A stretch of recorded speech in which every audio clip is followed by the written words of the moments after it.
तुम्हाला माहीत आहे का जगातील सगळ्यात उंच विष्णुदेवाचा स्टॅच्यू कुठे आहे? Hi! So this is our first day in Bali. तर आज आम्ही निघालोय भेट द्यायला जगातील सर्वात उंच विष्णुदेवाच्या मूर्तीला.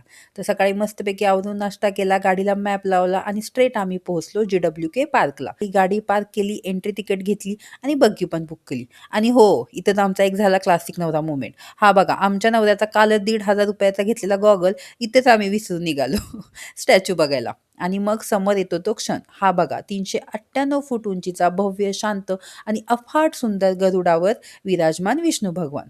स्टॅच्यूच्या आत जायची पण सोय आहे. आतमध्ये लिफ्टसुद्धा आहे आणि ही पूर्ण रचना जवळपास 30 मजली बिल्डिंगची आहे. पण फक्त 23व्या मजल्यापर्यंतच एंट्री अलाउड आहे. कारण असं म्हणतात, की आपण कोणत्याही देवाच्या डोक्याच्या वरती नाही गेलं पाहिजे. पण आत जाण्यासाठी 2 ते 3 तास वेटिंग पिरियड होता. त्यामुळे आम्ही हा पार्ट स्किप केला आणि खालूनच मस्तपैकी व्ह्यू एन्जॉय केला.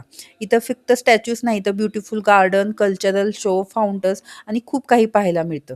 म्हणजे तुम्ही इथे यायचं असेल तर 2 ते 3 तासाचा प्लॅन नक्कीच करून घ्या. तर मस्तपैकी हा व्ह्यू एन्जॉय केल्यावर आम्ही छान-छान व्हिडिओज आणि फोटोज काढले आणि यानंतर आम्ही तिथं जाऊन जरा शॉपिंग केली. बॅग्स वगैरे आम्ही तिथं विकत घेतल्या आणि हे सगळं केल्यानंतर आता आम्हाला जाम भूक लागलेली. त्यामुळे आम्ही ज्युसेस घेऊन तिथं मस्तपैकी एन्जॉय करत पिला आणि त्यानंतर इथून बाहेर पडल्यानंतर आम्ही वारुंगवर जाऊन जेवलो. हां, इथं हॉटेलला वारुंग असं म्हणतात. सो तिथं आम्ही पोट भरून जेवलो आणि तिथून निघालो पुढच्या लोकेशनला. So see you in next location. Bye.